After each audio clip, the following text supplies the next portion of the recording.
RSI. So are you ready? Yeah. All right, let's do this, man. What's going on, everyone? Welcome to another episode of the Lone Wolf Podcast. I'm your host, Wolfson, and today we got a special guest in the building. Not only is this guy from France, but he's also here in the States, and he's also both a music producer and a Twitch streamer, a gamer. This is our first, or probably our second gamer in our show besides Danielle. But hey, now we got it from this guy all the way from another country, and we got it right here in this show. Please say hello to the one and only Alex. Alex, what's your entire Twitch name for everybody can know about it? Yeah, I know it's kind of hard for American and non-French speaker to say it. It's Alex Fait Dubruit. It means Alex makes noise, basically. God damn. Now we're talking. Okay. That's actually pretty smart, man. Good job on that one.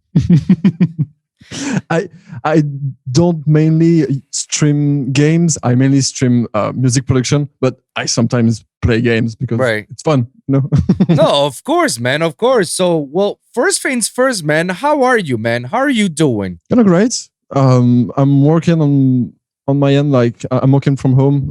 I do mixing and mastering for some people.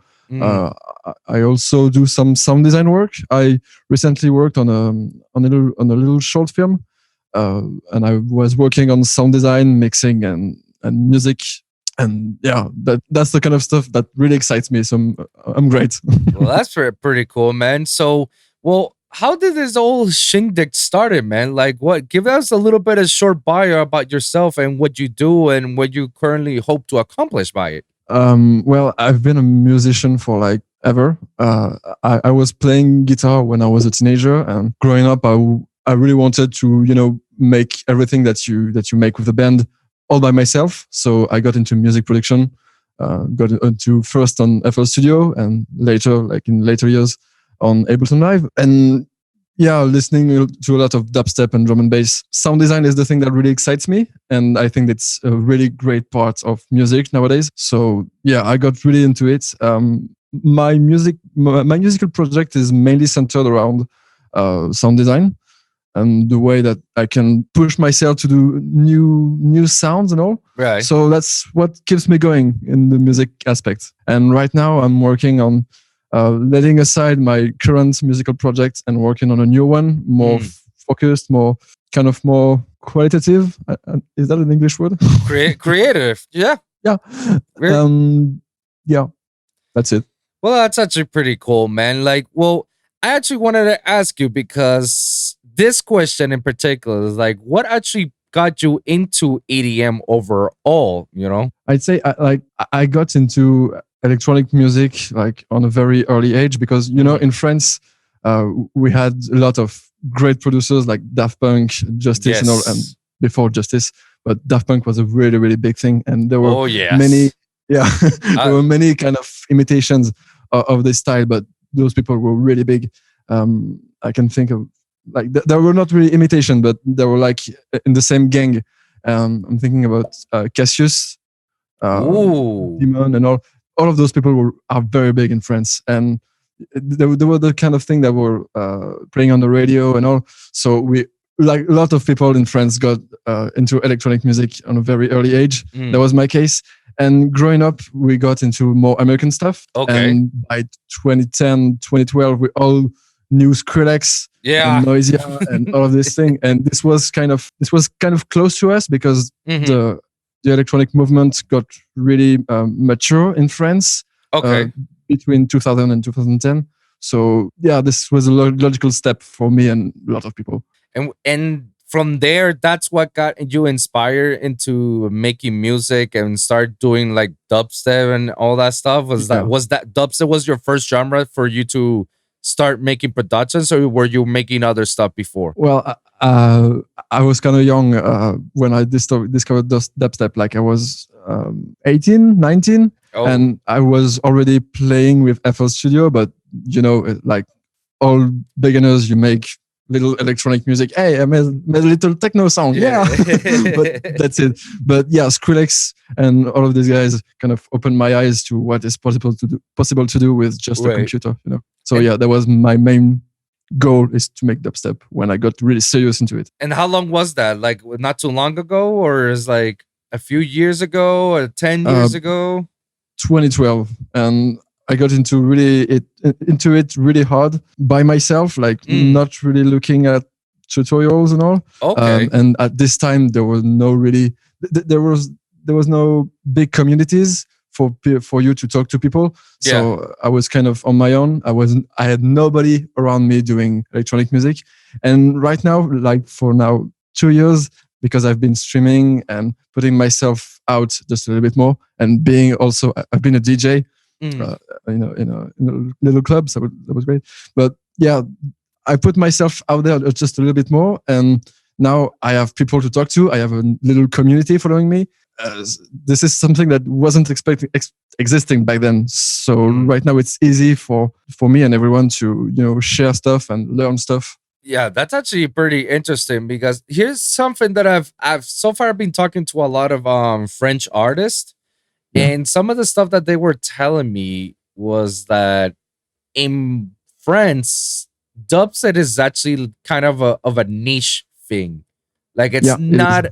it's not as big as houses, you know? That you can go anywhere in France and there's people playing house and stuff. But when it comes to bass music with dubstep, it's like one or two free places and they're very, very underground and you have to find them. Yeah, it's mainly in big cities. Like I've been a DJ in a small city in the Alps, Yeah. and those people just wanted house and techno music. Wow. But bass music is like nah. So it's like a lot of people really do not like dubstep or bass overall over there in France. Yeah, it's kind of weird because it's still mainly a new thing. Okay. And again, because French culture is very like electronic music is still implemented really deeply into the musical landscape of France. But Right. it's because it's very strong. Because, like I said, because of people like Daft Punk, Cassius, and all those Justice, people. Yeah. David Guetta, maybe. David also. Guetta. Oh yeah, David Guetta is very big in France. That I Yeah, know. yeah. So people, when they think of electronic music, they think of house music. And when they listen to this new stuff, which is not very new right now, Right. like dubstep and drum and bass, they're like, "What? Yeah. What is this gonna? Damn it! I forgot the French word because I used to learn French back then in high school, and I knew it's like something about garbage. This the fuck. What was the French word for garbage? It's like this is garbage in French. Merde." Like Merde. There's a merde. The merde. Is that I thank you. My God, I hear that a lot. I hear that a lot. It's funny because is many ask Mala, Tachami, Snake, are they really big in France? Yeah, they are. Really? It's funny because it's kind of new, but they're relying on all hooks and things we've already known, and I think that's why it works. There's also like the effect of social networks, because DJ Snakes shares a lot of this stuff, and everyone is on social media and looking at this, and because of the whole of the hype and all, it works. Right. But yeah, it's relying on things we already know. It's very good. I love it. No, of course, man. Absolutely. I just feel like, man, what about like our people, like our dubstep people that are from France, like Ivory, Samplifier, Graphid, E-Craze, Dirty Phonics. Are they well received over there in France, just like Snakes and Malas and Chamis, or are they like over there in their hometown? Like you said, I think they're well received in the niche audience that dubstep audience is in France. Okay. I think they're known just a little bit, but it's mainly like you said, the niche public. The niche public only. Yeah. Damn, man. I mean, I wish like friends may have those, that dubstep community just as much as like the American community has the dubstep. Because over here in America, there's like, yeah, dubstep is as big and well received as house or any other genre. Like everybody loves dubstep, everybody loves house. We're all love together. There's like the community is big in here, you know. I wish that other countries could have that same love, you know. Yeah. Well, maybe there's a big difference between France and the US. Is that I think, well, it's like you have way more people in the US, and I think that whatever you do in the US, you'll have enough people for you to follow what you do, and for a big for something as big as dubstep, it's obvious that it has to have that big of a public, right? I think. I mean, some of the best guys come from Europe, and the majority of them are either in England or now France. Like it's crazy. Like like the sickest dubstep artists come from France, you know? Yeah, and it was kind of invented in England. Yeah. Like, hey, English people, we're taking over. I mean, let me ask you, because I'm interviewing a lot of French producers, and they all say they're all into this French-based community of producing. Like, are you part of this community as well? Right now, yeah, because like I said, I've been putting myself out there mainly because of streaming. I've been in contact with these guys like A&Rs, Amplifier, and Ushu by Discord. Like they have a Discord with all of the French, like French people can join in, right? And we all discuss about production and all guys who are very big and guys who are very little can just share what they do, and that works great. And people can that creates a very tight-knit community, I guess. I think. Yeah. And that's kind of important in a very niche public. I agree. No, I agree, man. And it's always good to have that sort of community base, you know, that you can all grow together and help each other out. And they call us themselves the French dubstep army, and that's not for nothing. It really works. Hey, man, if it works, it works, man. And the name says it all. Like, you guys are like basically one of the few people who are in this and love doing this, man. And you support each other. That's the important thing. The fact that you guys actually support each other and help each other out to grow, man. I only wish that we can have that a lot more on everywhere. You know, I wish that that it's the same thing like here in the States. At least more in my area here in Miami, Florida. Oh, yeah. I don't see that very often. Like there is. I'm not saying that there isn't any base communities around here. Like, no, I'm not saying that. It's just I wish that that there's people that can want to help each other out, form a community, but it's just like few people here and there, you know. It's the thing with music and music production. It kind of works your ego, and when people don't really agree with what you do or what you think about music and all, right. That's dead end. You know, you can't really work with them or talk with them. Too bad. But you know, exactly. Good people are still out there. They may be far away or not, but they exist, and I agree. That's kind of the good aspect of the whole lockdown thing is that we all got on our ass in front of our computers, and we got to talk with anyone. Yeah. This is great. No, absolutely, man. And I'm always eager to meet new people and learn from their experiences and see their perspective in regards to music production, you know, and try to help them as much as I can. You know, I may not have a big following yet, but I can rest assure you that when I do, like, I'm going to remember everybody who came into the show and try to put them out there as much as I can. Like, put the voice out there, let everybody know. It's like, yo, follow this guy. This guy's got talent. Like, shit. Nice. Like, it's the good stuff. And it's because of that success that I'm having right now. I'm literally finding like hidden gems around the world, around the nation, around countries, you know, hidden gems like diamond in the rocks, you know, like I'm finding people from I met through here on the show Lost Chameleon. He's from Greece. Okay. Sick.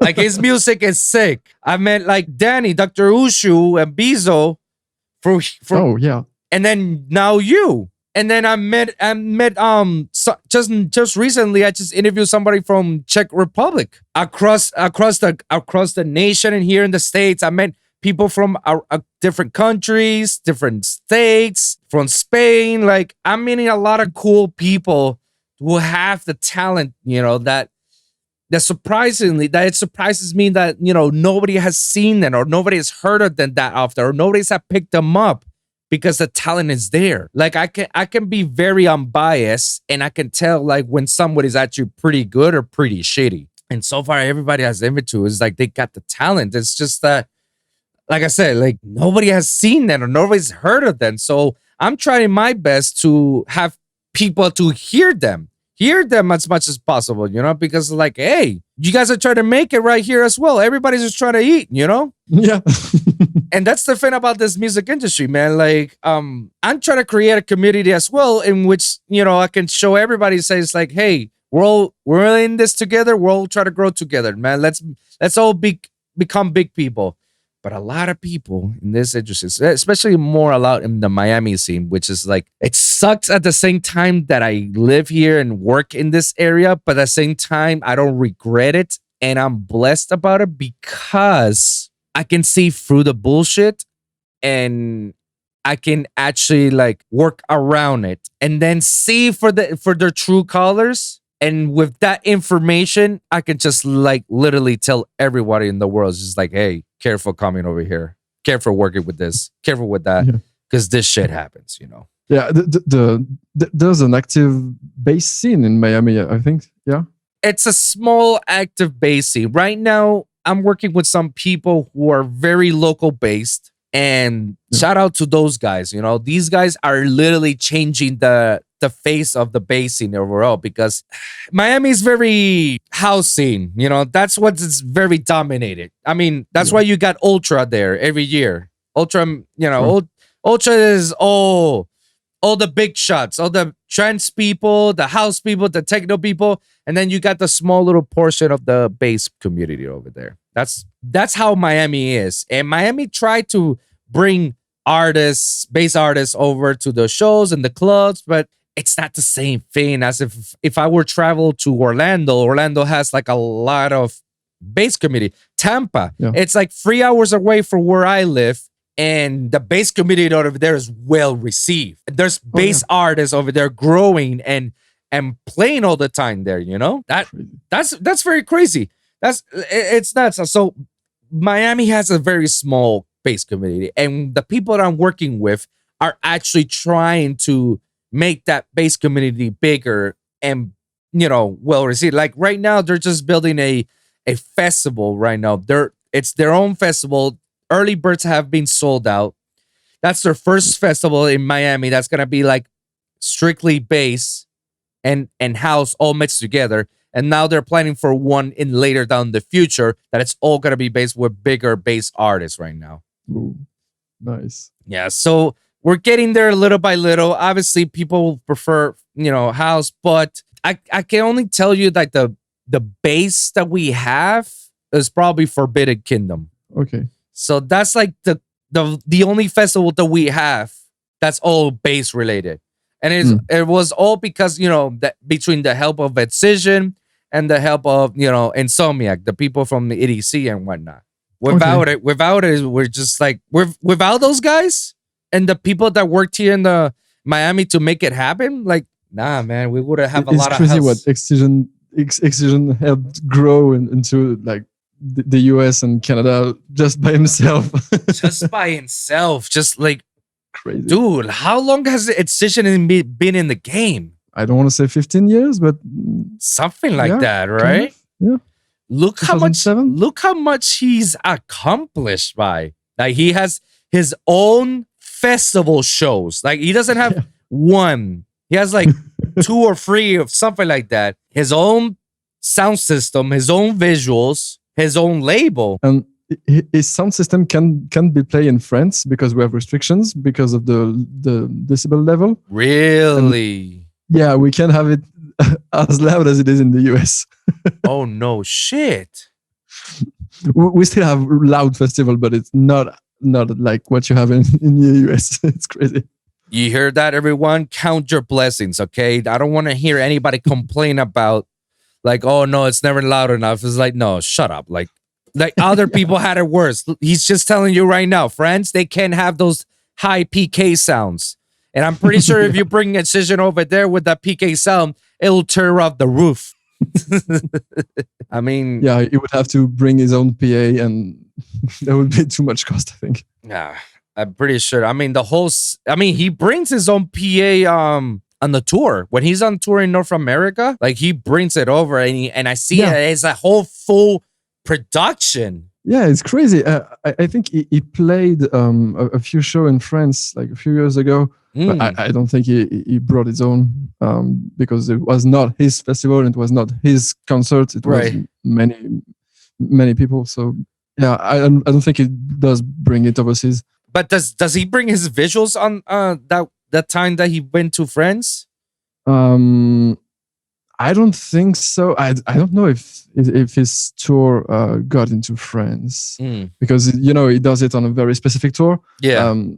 The times I saw he played in France were on little not little, but festivals. I don't think he brings all of this. I'm not sure. No. I don't want to say bullshit. But still, I mean, shit. It's just like he just brings heavy to anywhere he goes. That's pretty much it, Just imagine. But I do like, Jeff, the fact that all the hard work he has been put out, and as well what he's doing to the community. Like he's giving back to the community, especially up and comers like all of us, trying to get into the scene, and he's giving a shot to all those people. Like kudos for him to open up Subsidia, because what he's doing in Subsidia is crazy. Like every day I'm listening to a new song from Subsidia and I don't know who this guy is. I've never heard of them. And yet there'll be thousands of plays on it and this guy will get followers and it's great. Yeah, it's great. So I love it that, that he's giving back to the people, especially the people that they really want to get inside in the industry, Yeah. Well, I'm already grateful for him to bring up Space Laces, which I think for me and a lot of people is quite a big inspiration, and is the kind of guy that really pushes forward the bass scene. Like I said, because I'm really passionate about sound design. Yeah, and this kind of people is just trying to push the envelope just a little bit more every time they release something, and people like Excision and Space Laces really do it the best. I agree. Tell me more about your aspect of sound designing, because I can tell that you really, really are passionate about doing that whole thing, sound designing. Well, I just got off a 7-hour streaming session doing just one track, and that was crazy. What? It's not that much working on one track. 7 hours of streaming on one track is wild to me. I really got into this project, so time flies by, That's crazy. And you have people literally chatting over you. Wow. That's actually like I said, cool. I have a very tight community of my own, and I'm very grateful for that, because I've never expected to have people following what I do, but I try to be helpful because I'm very passionate about sound design. And that's something that really not a lot of people like to work on. So I try to teach other people what I know. That's it. Like I like what I do, and I like to share it, so people stick around. I actually wanted to ask you. This question usually I ask to a lot of producers at the end of the podcast, but I'll ask you this early on because we're already in this. What do you think about sound designing as a whole for a producer? Do you think that it's a luxury for a producer, or is that necessity for a producer? That's a good question. Nowadays, it's not a necessity, but it's what will make you stick out from everyone else if you do it right and do it good. Because like anyone can do a real banger with just presets from Virtual Riot or samples you bought on Splice or whatever. But you like being able to use any synth and do your own sound by yourself will be will be recognized at the end, even if you like. The goal is not just to say, "Hey, I can do my own sound design." The goal is to have people who listen, who listen to your music, and who can say, "Wow, I've never heard this. Who's this guy?" And I can recognize this guy by his sound design. So I don't think this is a necessity, but it's a plus. So you do feel like it's kind of a luxury at that point? Kind of, yeah. That's very interesting. Very interesting, because I usually get that answer from people who are into house. Oh, yeah? Yeah, usually the bass producers that I interview admits feelings about it, but the majority of them does agree, like, as a bass producer, it should be a necessity. Now, should it be number one priority? No, it doesn't have to be. But it's what you say, like, if you do want to stand out and you do want to evolve and stick it out from other people and make your own sounds on your own, then it should be a necessity for you to learn. Maybe on the top 3 stuff that you should consider, or top 5, but it should be as important as you're making a song, you know? Yeah. And the thing is, on the technical side, being good on sound design and making sure that your sounds are very intricate, that really eases your mixing process. And because it's kind of a creative process, helps your composition. So it's kind of, to me, it's the beginning of everything else. It's at the center of everything. I agree, man. How many hours do you normally spend just sound designing? Just that? Almost all of my time making music, because I do all of my sound myself, like up to drums, maybe not vocals, obviously, but drums, FXs, synth, basses, everything is made by myself with mainly stock plugins. Now, so, let me ask you this, because this is something that was taught by me by Mode Step. Shout out to Josh and Pat for this, and also Careless Castle and Crimson Child. When it comes to sound designing, when you're making a drop, you want to make sure that the drop sounds very cohesive. Yeah. So something that they taught me is that, make a sound, whatever you're making, boom, you got it. Now, out of that sound, resample it into different forms. Like, resample it by adding layers, adding effects, adding reverb, adding other stuff on top of it, like adding another VST, adding granulated synthesizers, adding, other cool stuff. Just resample. And then once you resample, once you see that you have enough, build a drop out of all those sounds. That's exactly what I did tonight. Really? Yeah. I made one serum patch and I got all of my track made like this. From that one sound. Ladies and gentlemen, you hear it right here. This is not me talking caca, okay? It's true. It's true. You're hearing it from someone who's a pro sound designer. He's telling you right here, right now. How do you make your sounds very unique? How do you make your songs very unique when you're sound designing? Start with one patch, and from that one patch, use it all around your entire track. I mean, it's a very old trick. It's very funny, because I just learned about this trick like years ago, like at least 4 or 5 years ago. I learned this trick, and that changed my whole concept of sound design overall. Like, I love resampling. Like, I love it. That's how I do on all my tracks. Like, and sometimes I don't even use Serum to do my tracks. Like, no, I just I'll find one simple bass or one simple bass loop from Splice, and I just literally just destroy it and make a drop just out of that one bass loop, and that's it. That's a very creative way of making music, right? It's very original, because here's the thing about resampling. Something that people come on, wake up, you should know about this, is that when you resample something, you're not gonna sound the same as others. Yeah. You can have the same loop as I have. We can both resample it at the same time. I have my methods and you have your methods. Our sounds are not going to be the same no matter what.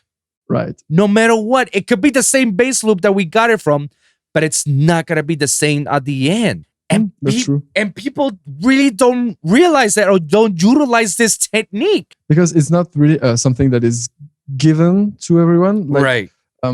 Because it's not something that will be shared in tutorials and all, and very stuff that are shared by a lot of people.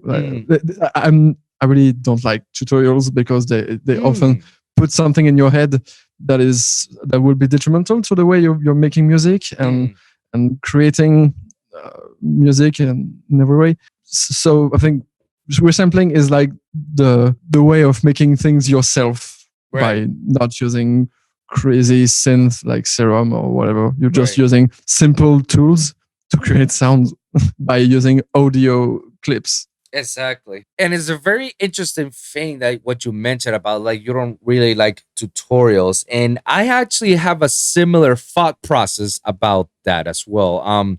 It's not that I don't like tutorials. It's just that I feel like these tutorials are two things. One, they're very based. Like it's like I can learn this on my own. And they make it sound like, oh no, it's I invented the wheel.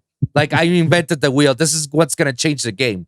So it's like, I mean, they're kind of baseless. Like it's not out of this world how they are doing it, and it's kind of misleading because sometimes put out certain misinformation about certain things, and when they do certain tricks, they don't realize that they're damaging the frequencies out of it, and it can come out harsh. Yeah, when you're making it, like you can have the same preset, and then when you listen to it, it's like, ugh, it's harsh. Like I had to put an EQ and a compressor and shit just to tone it down, just to have the same sound, and they don't, and whatever they sound on their tutorial, it's not gonna be the same results as what you're doing it. It's kind of like they kind of have to sell their own YouTube channel, or sample packs or presets or whatever. Yeah, so hype is an enemy, I think. I think so too. And I know about this because I myself did myself a test about it. It's like, let me check, let me like collaborate with what they're doing, and let me go step by step. And at the end, the results, the sound didn't sound exactly the same as the video. The video sounded like, holy shit, like some boy made this. But when I made it, it was like some rookie made it. I was just like, what the fuck? It's like not even close to what it is, And there's a link. Hey, you can buy my sample pack. If you guys want to like and subscribe to your weekly episodes on it, click on the bell notification. It will help me very good. And as well, go down the link so you can download the free preset. And if you want you want more about this stuff, man, go click on the other link so you can buy more stuff and more about my sample packs. Holy crap. They sell it like I'm watching an advertisement. Like, dude, I don't need this crap because I already see this on my cable TV. I don't want this. I pay YouTube Premium so I don't see no more ads. I don't need to see this on your own set. Sponsored by so and so. It's like, oh, they make money. They make money. I can't blame on that part. It's like, hey, yeah, they found a way to cheat the system. They found a way. So it's like, I mean, go ahead and do your money, man. Now the other thing I like Twitch. It's because the money I make from Twitch is from people who want to support me. Okay. This feels better than advertising, I think it's more nice. Okay. Put it simply. Now, before I actually gonna ask you that question, we can leave this subject and we could switch on that one. The other thing I was gonna mention I was like, the other reason why I don't like some of these tutorials, it's because also they do remakes of sounds from artists in their music. At the beginning, when I was starting up, I didn't have a problem with that because I was like, holy shit, Zomboy made a diss track. I want to sound like Zomboy. But obviously, as I grow, it's like, do I really want to sound like Zomboy, or do I want to stand out from Zomboy and be next to him on this shit? Like, I don't want to sound like him. And that's the thing that these people are selling in YouTube. They want to sound like, you want to sound like Abstract, you want to sound like Eptic, you want to sound like this artist and so. it's cool, the idea that they're trying to get to is like, this is how they more or less get to the sound, but you don't want to sound like that. You just actually want to sound different. Like, you can use some of their techniques and do something different about it. That's being creative. That's actually doing something very creative. Yeah, but do people who watch tutorials really want to be creative? No, they just want the easy way out. They just want a preset about it, and that's it. That's kind of fast food, you know? Yeah. Yeah. It's easy, it's cheap. Yeah. We got it. We got it. Yeah. I don't have to think about cooking. Yeah. You're right. You're right, man. And that's what sucks about it, man, because I wish people can actually be a little bit much more educated about these certain things, you know, when it comes to sound design, and be much more open-minded and creative about it. But, you know, like you said, everybody just wants like something short, sweet, straight to the point. I got it. That's it. I wish people can be a little bit more open-minded about it and be like, do what I normally do and what you do and what other artists. I mean, I feel like resampling is the reason why some of us stand out from the public, from others, you know? Yeah, that's right. And like, because again, it's like, this is a technique that I've learned from the time where I was watching forums about, I don't know if you know about neurofunk and neurohop. Yeah, there was some, again, this is a very niche music audience that really wants to listen to this and make this kind of stuff. But I realized at this point that this is not something that is meant to be mainstream. This is something that is known for people who make music and who make kind of intricate music, who's not meant to be mainstream. And mainstream music and people who listen to mainstream music and people who want to make mainstream music don't want to think about all of those niche techniques and music and all. And resampling is one of this aspect that is kind of forgotten by those people. Too bad. That's what I say. Yeah, no, sucks for them, because they're not gonna make it that far if all your projects is all presets and loops and that's it. Like that. Yeah. But let me ask you this: like, why do you think it's like that? Like, why do you like? What's your opinion about, you know, making this like very low key and only certain people know, instead of having it publicly as it should? For me, yeah, in your perspective, it has always been like that in culture. You know, you have big acts and who are very easy to consume and to comprehend, and smaller acts and smaller pieces of culture that are just known of people who are looking for this kind of stuff. Right. But people who are not looking will just get the big stuff. And I think that's kind of natural. And I'm okay with it. Totally. Would it be nice if there's like literally someone big that can actually like give us like the ropes, show us the techniques and all that, instead of, you know, have to find out by knowing someone that knows someone that knows someone, or finding out the old way by, you know, talking to people and they tell you all these tricks? I don't think it's something that is really hidden. I'll take the example of Daft Punk again. Okay. Because they're like the biggest act ever, I think. Yes. Like the Beatles or something like that. Oh yeah. Daft Punk, I consider Daft Punk the gods of EDM. I have them. I have them on that high tier. So yeah, I'm with you on that aspect. Like, there's nobody that can ever comes close to Daft Punk, in my opinion, in the EDM scene. Sure. So they got big because, first of all, they got to make music that nobody was doing at this time. But that's because they were connected by the family to the musical world, and like high level, because their fathers were like producers, and so they got access to records. They could sample because they had the rights, so they could make music this way, and that's how it got kind of, again, that was something a bit natural. And I think that people who get big got big because it had to be that way, kind of. It couldn't be something else. Like let's talk about Excision again.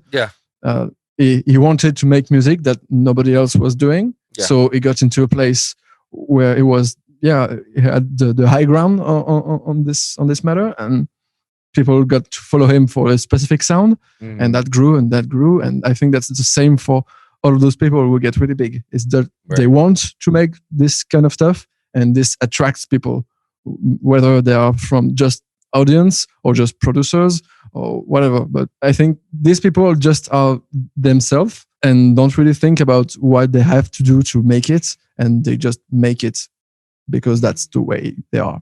I will say that I do appreciate people like the Virtual Riots, Dr. Ozzy, Nasco, and you, who are actually like Twitch streaming or streaming overall, and showing these cool aspects of how to do cool sounds on your projects, making yourselves like very different, innovative, and very, unique. Showing people like, hey guys, like all I did is just did this out, and look how big this drop is. Yeah, that's right. And still, people are like, yeah, I'm kind of lazy. I don't want to do it. A lot of people. And I can vouch for that. Like I've seen people, like I've met people, even I interview people that I secretly I know that they've been doing presets. When they post it on the IG stories, I go like, my God. I know this one.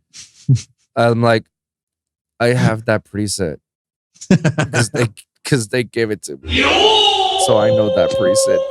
And I'm like, yeah, new song coming out. It's like, dude, you could at least just like change the note or change the frequency to make it sound like it's not the same one that I have. And I even called them out like privately at times, like, hey, if you're thinking of releasing this song, don't. Because I have this same preset as well, and I know a lot of people who has the same preset. Like, if you're gonna do it, just change something. Like, just like add effects or resample it. Just do something simple. But I don't care, because I don't want you to be called out by someone else. It's like, oh, you're fake because you're an art because I got that preset and shit. Right? Well, that's just I don't really agree, because people don't care. Really, like, the general public doesn't care, and that's crazy. Because you can show them, hey, this guy is using this preset, is using this sample. They just don't care. Well, or maybe that's people in France and all, but I really don't get the vibe that the general public, when you show something on Instagram, like how many friends do you have that produce music, and how many friends do you have that do not produce music but will listen to your stuff, and how much between all of those people, how much will care of what preset did you use, what sample did you use? I'm pretty sure I was probably the only one in his group that like I'm the legit person in all this, and I can tell in everybody else. That's why I feel like when he posted it, he felt comfortable with doing it, because he didn't expect anybody when he didn't expect me to actually DM him and saying the stuff. And he was like, oh no, I'm never releasing this. I'll probably play this on my shows, but no, I'm never releasing this. I'm like, all right. I don't know, man. I'm just trying to look out for people. Maybe I'm an idiot because I'm helping others and I'm looking out for them not to make those stupid mistakes that can be avoidable. All right, call me an idiot, but I just look out. I just look out for people. I look out. That's who I am. Like I can't help it. I mean, the whole reason for this show is so I can help people. So educate people or for all the listeners and viewers that are listening to and seeing this, like I do this for pleasure reasons, that I'm trying to help somebody out. If I can help one person change their whole lives, change their whole views of how to approach some of these, that's already fulfilling for me as it is, I can feel that. Like I said, I have a community about production, and I'm so happy when I see people progressing because of what I told them. Oh man, that's great. That's so cool. And there's no other better feeling than that. Like it's crazy. Like, oh wow, it's because he came around during my stream. I just did this, and he learned from it, and now look how big it's getting. Yeah, I helped him get there. Yeah, and that's like all of young people getting into production. Like they watch tutorials, and they watch specific YouTubers who do music production videos. Yeah. So they don't really learn the good stuff, I want to say. Right. And that's what I'm trying to get through. It's the good stuff. It's the good stuff. And it's kind of hard because the good stuff is always hard to do or hard to learn in the first place. But when you really get into it, it's getting natural. But that's a learning process. And it takes time. It takes time. Yeah. And it's not easy for everyone to admit that. Like, again, I've been a guitar player and a bass player and a pianist for quite some years. So I know that making music and learning anything takes time and dedication, and you have to put yourself into it really hard for hours and hours and hours. Yeah, you have to work hard for it. Like anything in life, like you have to work out and you have to put the time for it. Like you can't have anything just like that. Like oh, let me download the preset and boom, that's it. Now I'm the sound designer. Like no, no. Put some effort into it. You know, at least. Again, you can make a banger out of it. It can work. Like lots of big tracks who people really love are made with presets and samples and loops. Yeah. Too bad for sound designers, but it works when it's another aspect of music production. Like you can be a really good sound designer, but if you can't make some music out of it, it doesn't work. You don't really have to do it. Something that a house producer once told me is like, if it sounds good, it sounds good. Like, who cares if it's a loop or not? And I'm like, I kind of care. Yeah. I kind of care. Maybe it's because I'm very technical. Maybe it's because I'm a perfectionist. Maybe it's all that. And I always seek more for originality over anything else. But if the public likes it, like, you know, the same thing with when oh my God, if I tell this to everybody, it's like, guys, I don't master my tracks. I really do not master my tracks. I literally mix all my tracks. I make sure that the mixing is very good. And then on the master channel, I put like a couple things like an EQ, a compressor, multi-band, a fat filter, a limiter, a utility. Like I don't put that much stuff just to clean it out a little bit. Because I say to myself, many people I agree, if it sounds good, do you really need to master it? Like if it sounds good as it is, like just release it as it is. You know who does that a lot? Must Die. That kind of works with music. Like on mastering is made to make something listenable on any kind of system. But if your mix does that job, totally fine. Like on my master, on my own music, because when I work on someone else's music, that's not the same job. Right. But on my own music, I just use some soft clipper, a very simple soft clipper, like the one from Ableton, the saturator, and that's it. Like sometimes some EQ, maybe some other plugin when I want some special coloration on my song, but that's it. Because everything else, and I can sound very loud. Yeah, exactly. And it doesn't matter if it's clipping, because if it's clipping it and it still sounds good and it's not feeling distorted when it clips, it's like exactly. Yeah. And that's very cool, interesting thing, because you know, when I went to audio school, that was considered to be taboo. Of course. For every audio engineer, every professor that's our audio engineer, and mind you, these are Grammy award-winning engineers. They all teach you the same thing, and saying like, yo, like, make sure it's not clipping. If it's clipping, it's like it's getting distorted, yada, yada, yada. But then when it comes to EDM, kind of like acceptable for you to clip. And because if it doesn't sound distorted when it clips, then you're good to go. I showed this to my professors and they freaked the fuck out. Because they download the audio file and they see the waveform and it's like, what the hell is this? Because also that's kind of an old school way of saying mixing and mastering. Yeah, it's like you have to have a certain dB level. That doesn't work for nowadays or like modern electronic music. Right. Like you can have something super big, super loud, and still have lots of dynamics. Yeah. being super loud doesn't mean being ultra compressed. Mhm. It can work. It can work as a great song. It's a It great doesn't have to song. be a big banger Yeah. that needs to be big room or whatever. It can be a great song. That's pretty much it, man. That's all you need. Yeah, if the label likes it, if the people like it, if the artists like it, what are we to argue? If it ain't broke, don't fix Exactly. it.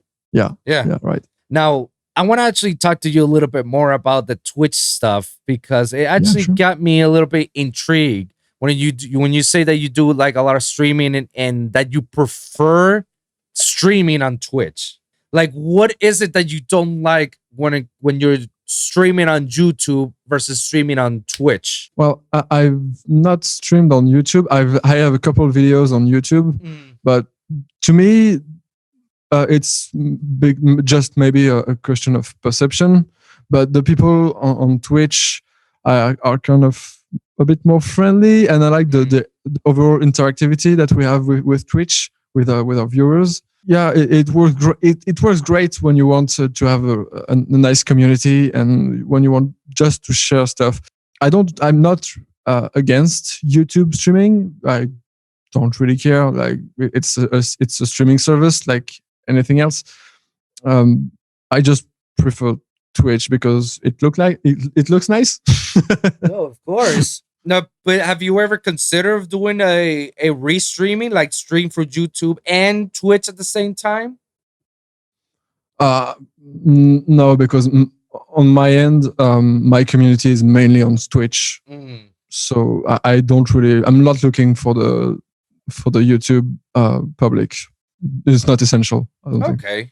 So tell me how did the whole streaming on your account started? Like, walk me back from when you had 0 followers to where you are right now. Well, it started during the lockdown. The first lockdown. Like I was at home. All I had was my computer, and I have nothing to do. So yeah, let's make music and let's stream it because why not? And I got into what brought me mainly followers was feedback sessions because I'm kind of technical when I listen to other people's music, and I really get into the analysis and try to speak about the technical side and the musical side, and overall the more philosophical aspect of making music. So I kind of know what intention they have when I listen to their music. I kind of get what they want to accomplish. So that way I can talk about the way they can accomplish it on the musical side and on the technical side, whether it be mixing or sound design or arrangement or whatever. But that's what got me mainly followers. And then they got into my production streams when I show all kind of crazy stuff. I mainly make dubstep when I'm streaming. So I got people who are not into dubstep and drum and bass into it. So I'm kind of glad of it. I got by Twitch. That's how I got to speak to Ivory and the overall French dubstep community, because Twitch streaming and talking. Oh, Ivory is on my stream. Hey, I'm showing him my song, and that's great. Yeah. That's it. And right now, I'm doing a feedback session every Sunday. Okay. And a few days a week, I'm streaming production, and maybe one day a week, I'll play some game because why not? Why not? Yeah. So do you have? And I really, really enjoy it. Do you have like a schedule every week? Like I say, like you said that Sundays it's a feedback session. What is that schedule looking like throughout the week? It's varying, but on Tuesday I do production. On Wednesday is I did it yesterday, but normally on Wednesday it's a little challenge that the moderators from my Discord give me. Like they talk within themselves, between themselves during a week, and then on the day of streaming they give me some challenge for me to do. So yesterday I had a big wheel with 300 songs, and I spin it, and I spin it twice. And the first track, I have to remake it in the style of the second one. And that makes crazy stuff, and it's super funny. That's actually pretty dope. And then that's on Tuesdays. Yeah.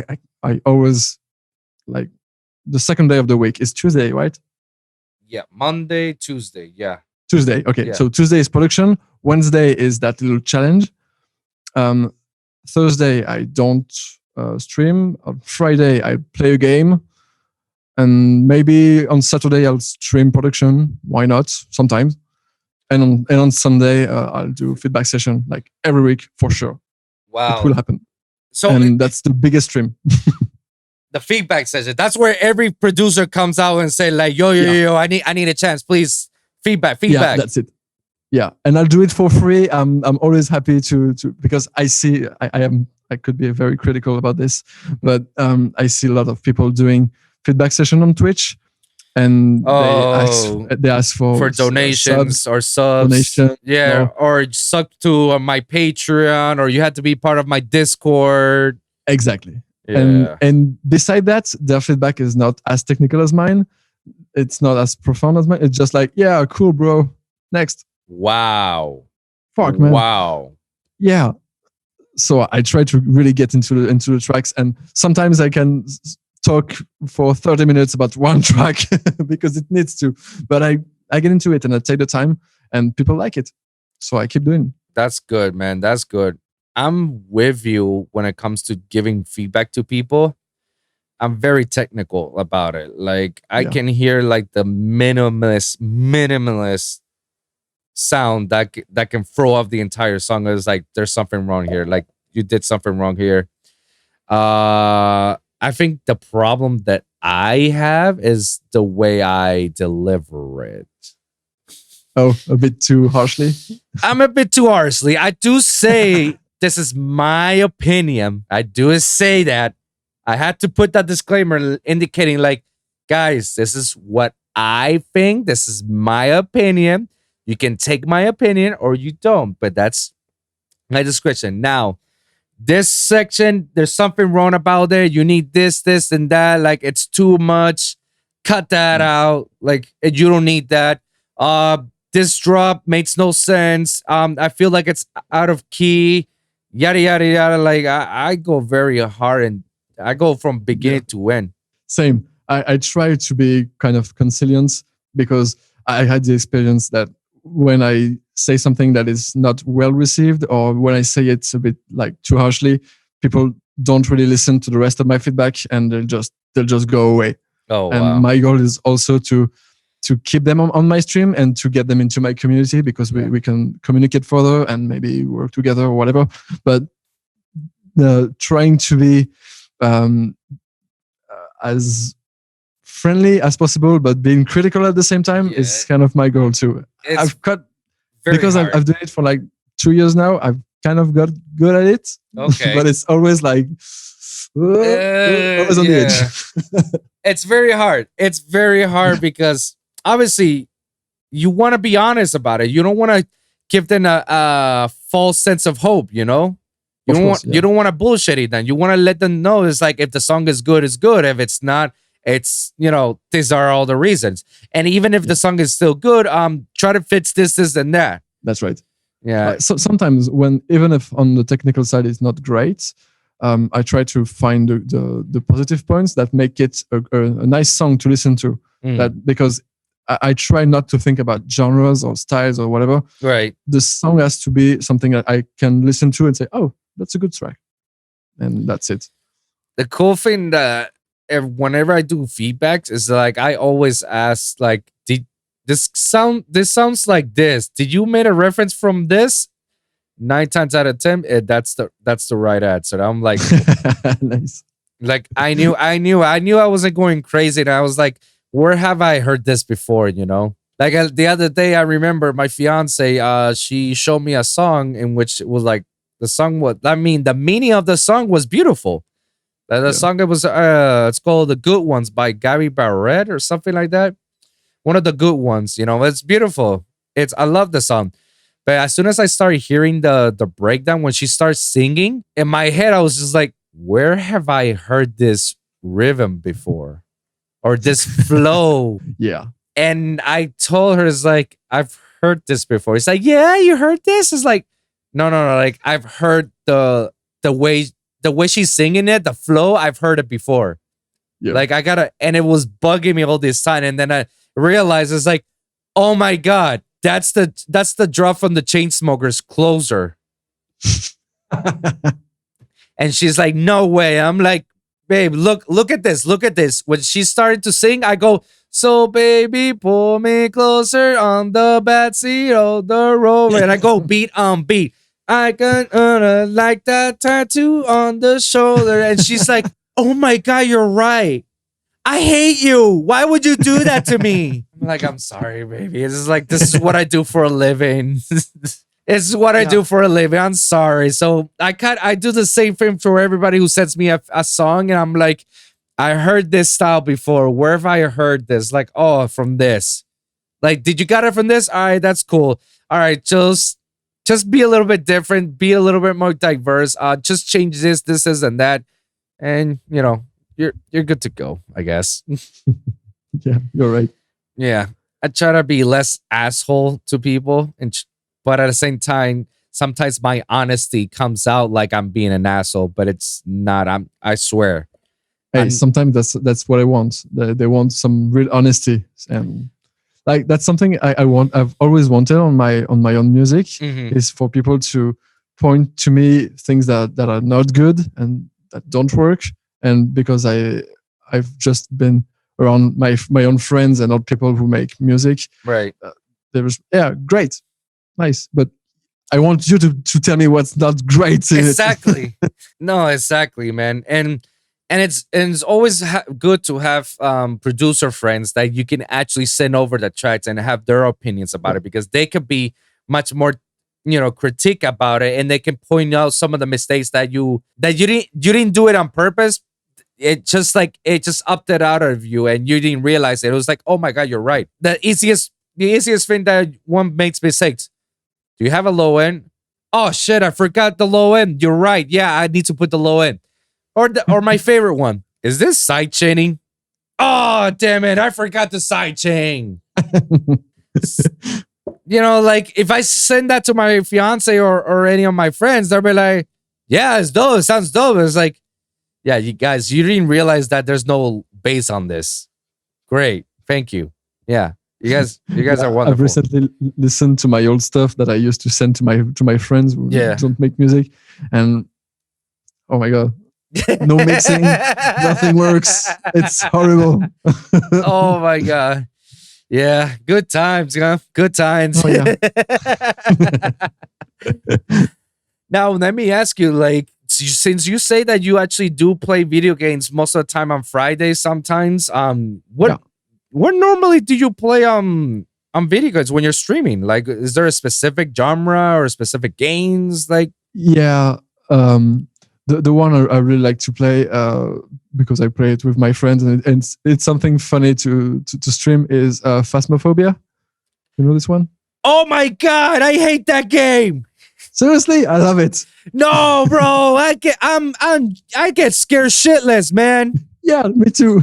That's why I love it. No, man, and I hate it when I'm playing this with my cousins, man. Oh man, because they all know that I scream immediately. So they're like, all right, give me the cross, give me the flashlight. Like, nah, I ain't doing anything. You guys do your thing. I'm behind. I stay in the truck.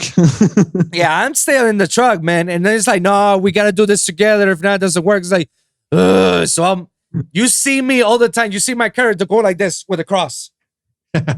Like, nah, like I ain't. And then as soon as I hear something or I feel something that's in it, I was like, no, guys, I'm out. That's it. I'm out. No. And then we're telling me, it's like, listen, don't speak because they can hear you. It's like, what the fuck are you talking about? They can hear me. It's like the game it has voice recognition. So the more you talk, the more the ghost will come to you. Yeah, and you have to be careful of what you say. It's crazy. Certain words, yeah, special events for special words. Crazy. I love this game. I'm like, are you fucking serious? Like the entire time I'm talking to myself and complaining, all you guys are being quiet. Now you're telling me this? And obviously, it only takes like, somebody's coming. I'm like, what the fuck? What am I do? What am I do? Most of the time, I don't get killed, but they can still hear me screaming. I love this. I love this. That's my favorite game for I've played it. I have like 300 hours on it. Oh my God. Oh, it's great. Oh my God, bro. It's like, I don't need this. I don't need this on a Saturday night. I don't need this on a Saturday night all by myself in my place, playing this game. Oh my God. I don't know what's worse for me. Like, no, you know what? I gotta say, like, I get easily scared video game horrors more than movies. Lively. Yeah, for some reason, it's like because you're the character in any given time, it's like, oh shit, I'm fucked. And the jump scares are literally unexpected. So you don't know when it's coming. When it comes, then you're done. That's it. And you're way more immersed into the atmosphere of the game. Like, with the thing with Phasmophobia is I really like to play it with my headphones on in pitch black, like no lights around. I like to get into it, and it works every time on me. Like, I get really scared, but that's to me it's a great game because it works on me. Bro, even with the lights on, I still get scared. So it doesn't matter. It doesn't make a difference to me having the lights on and off. I mean, having the lights on maybe gets less scary, but I still get scared. That still is unavoidable for me regardless. Which is wild to me. I remember when PT came about. Oh my God, I can never deal with that shit alone. Do you remember PT? Do you remember years ago when they released a free demo on PlayStation 4 about this? I don't play consoles. I just play. Oh, really? Yeah, I'm not a consoles guy. Dan, so you've never heard of PT? That was supposed to be. No. It stands for playable teaser. That was supposed to be Hideo Kojima's Silent Hill game with Guillermo del Toro. Yeah, and Norman Reedus, the guy who does The Walking Dead, he was the main character for this game. It was supposed to call Silent Hills, plural, Hills. And it was supposed to be the next big horror game. Like, when they put that demo out, it literally revolutionized horror first-person view gaming. I kid you not. It's because of that game is why we had Resident Evil 7, why we had other well-known PC horror games, like there was that one that's a PC horror game that's first person that is inside the home and you're walking through the home the entire time looking for clues, and then you get with the camera on. You're in first person, so it's just you. Yeah. Like it had a weird name. I played a few. Like there's just a lot of them. I know there's a lot, but it's because of that demo. It revolutionized everybody because Konami scrapped that project because they were having issues with Kojima, and then Kojima left Konami. So that project of Silent Hills got scrapped. Everybody was furious because they were just like, "What? We were waiting for this game," and that's when every other gaming company, both big and indie, took advantage of it. It's like, oh, let's make our version of PT. Yeah, sure. Obviously, Resident Evil took advantage of it, and they made a huge comeback from it. They make Biohazard and Village because of that.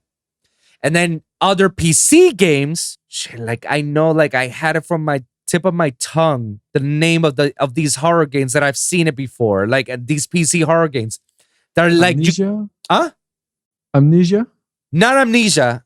And No? Amnesia is a good one, but no, it's a different one. It's literally you're inside a home. Like, fuck this. I'm gonna look for this right now because it's gonna bother me for the rest of the night. Oh yeah, sure. Hey, wow. Okay. Yeah. Yeah, that game. I highly recommend for you to take a look at that. And as well, if you want to look at YouTube, look for PT. because the whole concept of PT is that you're stuck in a infinite loop, so you can only go forward all the time, and once you go, something new happens or something changes, and you need to find the clues. Kind of like in a like Stanley Parable. Do you know this one? Which one? Stanley Parable. Something like that.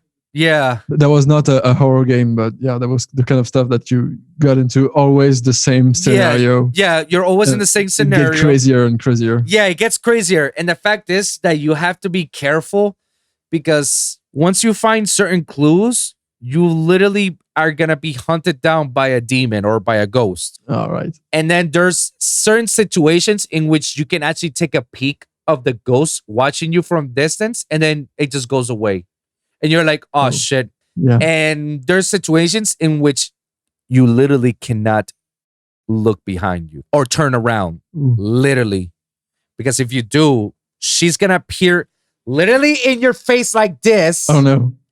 And she's just going to strangle you or scare you to shit. Like this all god awful face. And then you die. And then all you hear is that your pants are getting open. And then you start hearing. So you can assume that she's eating you out. Yeah, I guess. Oh. Look for it. Look for YouTube PT. It's like too many videos of it. You're going to see it. Hard to miss. And if you have a chance to play one of these PC games, Visage, and Dread Out. Those are like two that I recommend playing it. And the thing is, Visage is the same concept of that PT game. It's basically a copy paste, except that you're not always on a loop. You're inside a big home. So you're exploring places of that home, but every door you open is like a new area that you have to explore. And there's like all of a sudden it becomes bigger and bigger. And you're like, holy shit, how big is this place? And then that's where shit gets even crazier, because you're trying to find out who killed your family. And then somehow you see your dead wife, your dead children, great. And then you see like weird shit, ghosts, blackouts. Like it has its own even insanity levels. Like if you're insanity, like just like Phasmophobia, like if your insanity level is up to the roof, the chances are that the ghost is gonna find you. So you need to calm your shit down before everything goes loose. I'll take a look at it. Take a look at it. Like look up for a trailer or play a demo or something. Like take a look at it. Highly recommend it. It's like I got scared too many times out of it. It's like I love this. No, man. And yeah, bro, like PT did revolutionize it. If I would assume that if Konami would have kept Hideo Kojima on this project with Guillermo del Toro, I would assure that would have been a masterpiece of game. Silent Hills, the game that would have. It's crazy, man. So basically, those are the horror games that you only play on Fridays. Yeah, I've played also The Forest. If you know that one. The Forest. I don't know if that's really a horror game. It's a survival horror game where you're stranded on an island and you have to survive. That's kind of a horror Minecraft, but with better graphics. Like the Blair Witch Project? Kind of, yeah. But instead of one witch, you're chased by cannibals and weird monsters. And again, the atmosphere is kind of nice. You say it was in an island, the forest. Yeah. I've heard of it. I think I've seen images of that. And it's crazy because it has different stuff. It's not just cannibals. You got other monsters, right? Very weird monsters. Yeah. It's very weird. And you don't really expect it. And that's why I really liked it. It's because you start playing the game. You're, cool. I'm building my own camp and all. And you encounter some cannibals. It's kind of scary. The later you get in the game, you get to really weird monsters. And that's very scary in the night where you really don't expect it. Yeah. Those very weird shapes. They're throwing babies at you. What the fuck? It's great. I love it. I love this kind of weird game. That's some weird shit. Wow, bro. Damn, bro. I don't know how people like horror games. I don't. I get scared, man. You need to give me a game like Fear. Have you ever heard of Fear? I've heard of it. I've never played it. It used to be a very old PlayStation 3 game, but it was also played on Xbox and PC. That was probably my first. No, it wasn't my first time playing a horror game because I used to play Resident Evil, and even that I get scared. But that game, Fear, put me through the ringer because it was a weird combination of this little girl that is pitch white and looks like the girl from Ring, and at the same time you're fighting an army of replicas, of clones, and you got a fucking assault rifle, so you're shooting everybody. At the same time you're trying to find out where this girl is and kill her before it kills you. And she jump scares you all the time because oh no, you're literally like this the whole time with your gun, and all of a sudden your electronic starts to glitch. When it starts to glitch, it's like, oh shit, she's around. Oh yeah, okay. And you're just praying like, I don't want to find her. I don't want to find her. I don't want to find her. And all of a sudden, she just like goes like, wah! And I'm like, nah. And so I go, ah! It's a better version of Slenderman, right? Better version, yeah. Because at least I get to shoot the person. I get to shoot, even if it doesn't do anything. At least my satisfaction that the fact that I did something by just shooting at you before I die. No, it's way better. Slenderman, oh shit! I hate the fact that all I need is a flashlight and that's it. I can't even defend myself. Like seriously, I hate this one. I hate this one. Just like Outlast. Outlast is the same thing. Oh, I have a camera. That's it. I can't defend myself. I can't fight back. Oh hell no. Oh yeah, it's terrible. I've played it one night, I think, and I won't again. No, I can't. I couldn't never. It was just like too much, man. And even the game, The Evil Within, that was just psychological bullshit. Yeah, did I play this one? I need to remember. That's like the creator of the one who created the Resident Evil franchise, Shinji Mikami. Right. The Evil Within, and it was just, and even though like I had the guns, still it was still psychological shit. And you got all these weird monsters and weird ass ghosts try to fuck you over, and you're like, what is happening? Get me out of this shit. What is this dungeon? What is this boss? Get me out of it. And they come up with 100 arms and shit.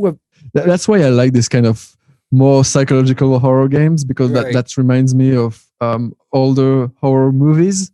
Like I really enjoyed the first Alien, because that's very atmospheric and very psychological. You don't really see the monster, but it's there and you know it, and it's fucking scary because you don't see it. And that's how. Yeah, I think it's scarier when you don't really see the threat. You have to feel it, right? More than seeing gore shit or jump scares and all, because it's kind of easy. I think like the closest thing that I liked about that type of video game will be Five Nights at Freddy's. Oh yeah, I've never played this one. No way. Yeah. Oh my god, dude! Five Nights at Freddy's is crazy, and it has like a huge gaming franchise. Like it has like too many games. Just right now, they just released the latest game. It's called Security Breach. Like you can play it on PC or in any console. Yeah. Like I need to get around and play it. I've never took time to do it. Dude, Five Nights at Freddy is another game that you should take advantage, because not only it's a very scary game to play, but it also has it has a lore behind it. Yeah. Like the game itself, like every sequel, it's either a prequel or a side of story, or something about this game has a connection to this game. Like it's so fucked up, the whole timeline, but everything is connected somehow. Everything is connected, and there's a reason why. Like it's at the when you get to know more about the lore, like I do, you say to yourself like, holy fuck, this is some fucked up shit. Like this guy is nuts, and it's all because of these animatronic machines, animatronic characters, and you're like, yeah, I ain't going to Chuck E. Cheese or anytime soon. Yeah, I kind of know because that is not something that exists in France, but I kind of know this kind of side of culture in America of Chuck E. Cheese. But it was before the Showbiz Pizza Beer, right? Yeah. Yeah, and that's kind of born from this. I kind of know the history, but I've never played Five Nights at Freddy's. So, but I know how creepy it is with those big puppets and animatronics. It's very, very creepy. Bro, just imagine that you're inside on a small room, a very claustrophobic room, and you have until your shift starts until 12, and you have until 6 a.m. to be as a security watching everything. And they tell you, it's like, oh yeah, just keep an eye on the animatronics because they sometimes walk around by themselves. And you're like, why would they walk by themselves? What the fuck? Like, and you basically have to go through their video cameras, looking at them, making sure that there are. Because if you start seeing them, and that's a fucked up thing. You see them, but you don't see them moving. So every time you switch cameras, like you see that they're getting closer and closer to you. And then when they get closer to you, you have to press the button to close all the doors so they won't come in. And then sometimes you hear them go, bang, bang, bang. You know what's the worst part of all this? Is that the concept is like, oh yes, just keep an eye on them, close the doors. Like, yeah, no, the doors open automatically for a certain period of time. And you have to preserve power. So you have to be careful whenever you use the camera views and when you're using the doors, because that consumes power. And you only have that one power until 6 a.m. in the morning. So you need to preserve all that until 6 a.m. in the morning. So you're basically like looking at the cameras, making sure everyone's good. All right, good. All right, good. So you're on this adrenaline, making sure it's like shit. It's like, it's like, oh my God, I watched too much. Like, oh shit, I need to conserve this. Come on. Oh my God. And I hate when the hours actually go slow as shit. And you're like, come on, hurry up. And the later the nights go, the harder it gets. Yeah. Because obviously it's 5 nights. So you get to the 5th night. It's like, fuck, that's like the do or die type. And then they come up with a bonus night, which is the 6th night. And that's the worst one because that's when they actually come at you full force. And when they do cut you, bro, oh my God, that shit is scary. Because they give you with that jump scare. And the last thing that you see is them smiling at you like, blackout. I need to try this out. Five Nights at Freddy's. Highly recommend it, man. Holy crap, bro. It's a cool thing that we talk about video games and streaming, man, because, you know, it's cool to have these type of chats with people, man, because most of the time I'm just asking about people, about, you know, what they do and all the stuff, but I like to hear some of the personal stuff, like, you know, the technical stuff, being a sound designer and, you know, being a gamer. So I actually like feel for that, man, and I like that. Yeah, well, I don't spend all of my life doing just music. I need to live too. Yeah, I know, right? I mean, like, what is your normal schedule when it comes to doing all this type of stuff? You know, like, do you actually go around, hang around, or do other stuff? And like, what's your plan or your schedule on the weekdays? Nowadays, mainly I try to work as much as possible. Gaming is just a few hours in the week, but like I have some big moments where I don't really work a lot, and sometimes where it's crunch time every day. Yeah, I have to work on somebody else's music. I have to work on my friend is in videos and VFXs, so I work with them on mixing and sound design. Right. Sometimes, not all the time, I get some contracts working as a sound designer or whatever. Yeah, there's not really a very set schedule for every week. I try to go day by day, trying to get as much as work done. I don't know weekends. I don't know holidays. Wow. It's fine. I do what I love. It's fine with it. Well, let me ask you about this. Like, how is, like, let me see how I can ask this. Like, how do you deal with mental exhaustion? Sometimes it has happened, but do you get it that often, or it's, you know, those occasionally? It's very occasionally, but not because of working. Okay. It's other stuff in my personal life. Okay. But No, but it's like if you work on something that you really love, Mhm. it does not feel like working, because I've worked in places where Yes. where I don't love what I do, and I do it for money, and it felt bad to me, and Right. it was killing me inside, for real. Mhm. So getting a first of all, being able to be a DJ was kind of turning my life around. Like, I got paid less, but I was doing something great, Yes. and people applauded me for my work, thanked me for my work. I got paid half of what I made before, but man, what a life! What a life! And right now I work on my desk, making stuff for other people, and Right. having the time to make music for myself. And the next year will be kind of dedicated for me to um, getting a bit more into the music and music industry, uh, because I kind of have really nice contacts, and I kind of got nice skills for me to kind of, I think, make it. Right.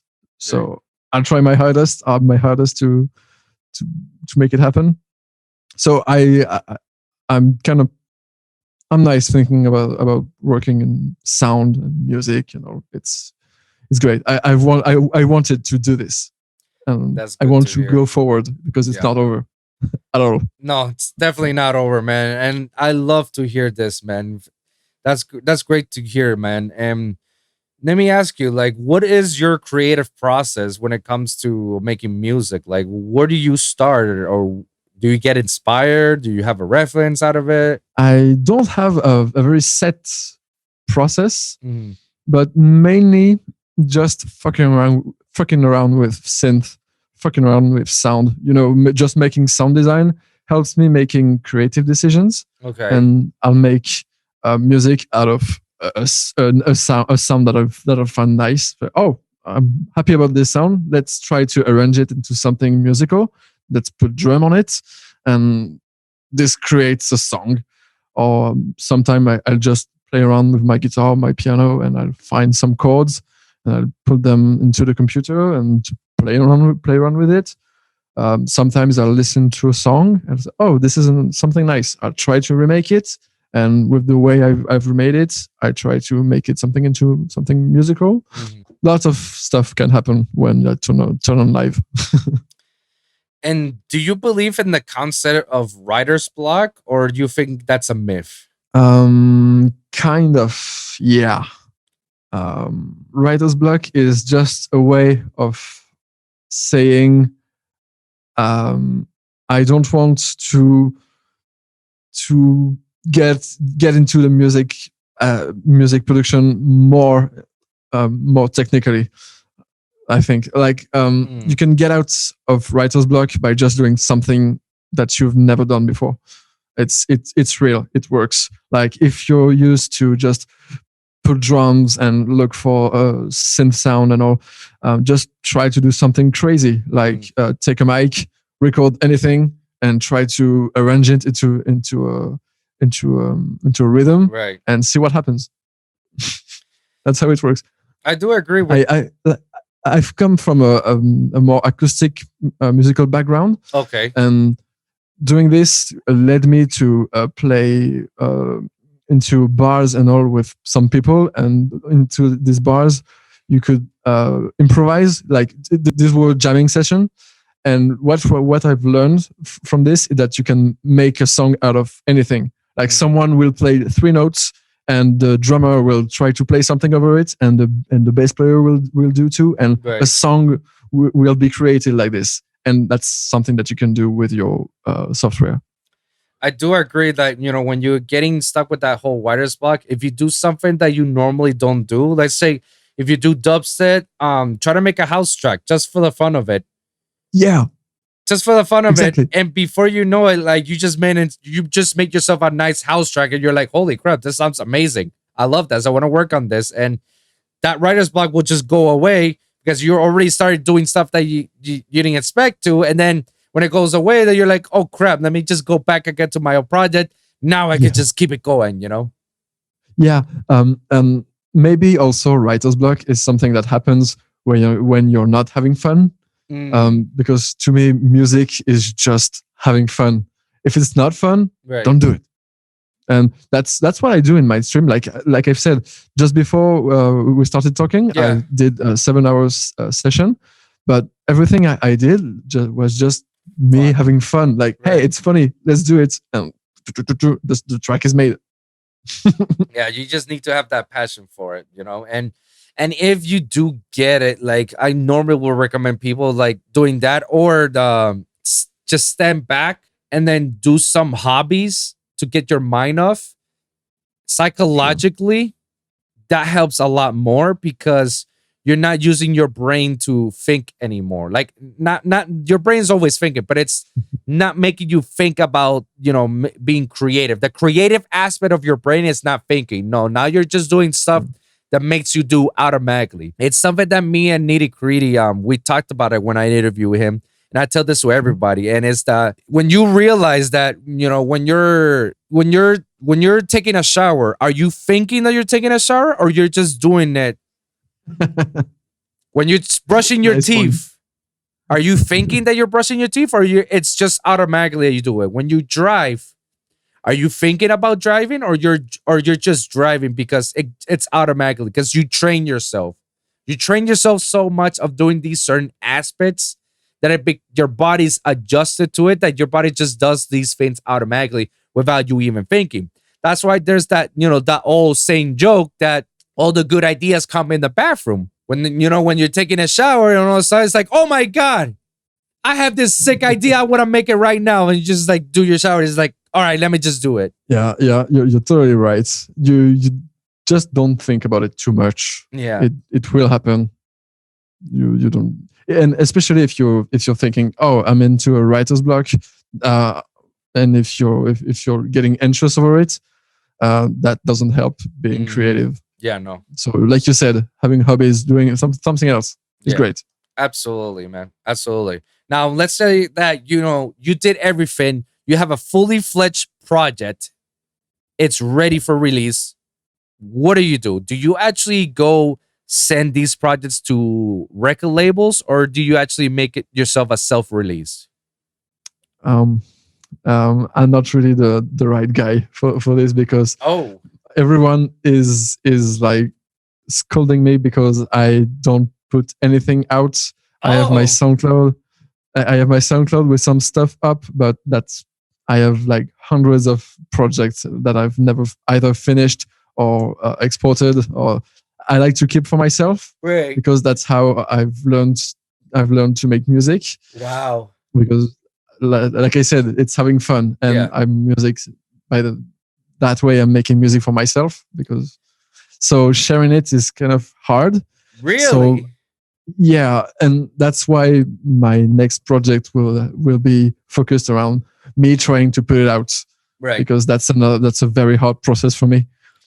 I was gonna say, because man, you should actually put some of your music out there. I mean, if you got a lot of listeners and they say like what you're doing is amazing, just take advantage. Just put it out there. You know, I've started to do it on some kind of a side project. I've been collaborating with a friend of mine who's another DJ, but she plays quite a lot, and her project works kind of right. And we've recently released a track on by this Joe's label. I haven't heard that label. It's the label from Joe's, the guy, you know. Joe. Jaws. Yeah, Jaws. Oh, Jaws. Hey, bite this. Yeah, right. And we've released a track on his latest compilation. Oh, congratulations on that. Thank you. It was kind of weird because this is not the final version that they had, but it's released. So that's good. I mean, hey, that's a step forward. What's the name of the track? It's Poppin'. I can send you a link. Yeah, absolutely. Poppin'. Send me a link about it. I definitely want to take a listen to it, man. Well, dude, that's the first step out of it. Congratulations. I mean, and I'm pretty sure if it got released by Joss's label, I mean, it was well received, right? Yeah. And I was very surprised. like, because again, I don't put out music very frequently, so having something like this happen was very weird to me. Man, you should actually start doing this more often, doing these self-releases. If not self-releases, at least send it over to these guys, to these people that they're DJing. Send it over to these artists, whichever, depending on which genre, send it over. And because if it's good, it's good, and they're gonna listen and they're gonna like it, they're gonna play it, And eventually it's gonna get the attention to some of these labels. These labels are gonna be like, yo, we don't mind if you send someone over here. But that's the thing, man. You gotta set it out there. I mean, you already got Jaws' label. You already got the hookup from them. So now, hey, you guys are interested in this? Why not? It's a start, man. I'll try. I'm not focusing on house music right now. I really want to go into dubstep because it's the kind of music that really excites me the most. And I think I'm better at dubstep than I am at house music. That's good. Dubstep all the way. That's what it is. It's funny because we actually had that old saying. From I was interviewed this kid, Navets. He's from Czech Republic. All right. And we were talking about, it's funny that a bass producer can make house music, but a house producer cannot make bass music. Yeah. It's not the same process. It's not the same process, Yeah. So because for us, we're more musically technical about it, and because we do a lot of sound designing, there's a lot more involved with the project, so we get actually in it, how it should be. While a lot of house music, most of the time, is just presets, loops, saying copy paste from this to this, and that's pretty much it. So they don't go that further beyond of what we normally would do to make a nice cohesive song on a dubstep track or future bass or a trap or whatever genre and bass, drum and bass. Like, they don't go that far, or they can. It's just too much for them, too much work. The thing also is that I think in house music, it's easier to make house music in the sense that you'll have more room for repetition. Mm-hmm. Because in dubstep, you have kick, something has to happen, then snare, then something has to happen. And in house music, it can be, because it's kick, kick, kick, kick, kick. You can have something very simple that can be repeated. And in that sense, I think it's simpler. So you don't really have to really think very hard about it. That doesn't mean it's bad. I like house music, obviously. Right. No, I agree, man. And I don't know, man. Like, I just feel like we bass artists are just better. Yeah. We're well equipped, like, I'm sorry, no shade on you house guys, okay? No shade. And just let you know, before you tell me, it's like, no, we make real shit, not that Mario Kart shit. I'm like, well, let me tell you this, guys. I used to be a house producer before I became a full-time bass producer. Yeah, I know the difference. It was hard for me to start. Now I just do it on a regular basis. Don't tell me like it's hard. It's easy to do this Mario Kart music, okay? You know what? I proved somebody wrong. It's like, oh, like, yeah, you can't be saying that type of stuff. Like, house music is not that easy to make. I was like, no, hold on. Give me 1 second. It only took me 30 to an hour to make one house project fully complete. Now, is it the best one? No. But I just proved my point. It's house. Yeah. Yeah. Right. I just proved my point saying, like, see how far it took me just to make, how to sound design the house drop and how to loop everything else and all Simon. It sounds amazing. Yeah. It's not that hard. Calm your titties, all right? We're about to end this right now. We got a few more questions before we wrap this up, man. So we're gonna ask you like one of the most important questions of the show. So are you ready for this? Go ahead. All right. So up to this point, what has been your greatest accomplishment? In music or in my life? It could be music, it could be in general, it could be both. One. I'd say for now, because my life is not over at all. Absolutely. Being able to work into something I really love and being able to make friends in a sector I really love. Being able to get better at something I really love. That's dope. That's music. That's pretty cool, man. So what are you currently doing and what do you hope to accomplish by it? So right now I'm working on my new projects, and I try to get myself, force myself to have the courage to put something out. Yes, and please. To make, yes. And to make to just stop caring, because that's how I make the best stuff.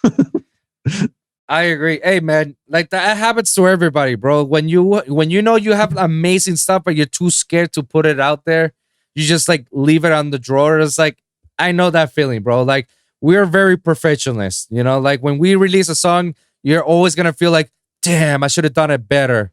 Damn, I mishandled this frequency.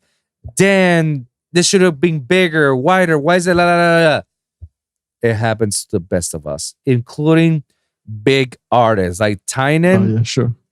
I've talked to Tynan before, like, and he has told me before, like, dude, like every time I release a track, I always complain about it because there's always one thing that I forget, or there's one thing like I wish I could have done better.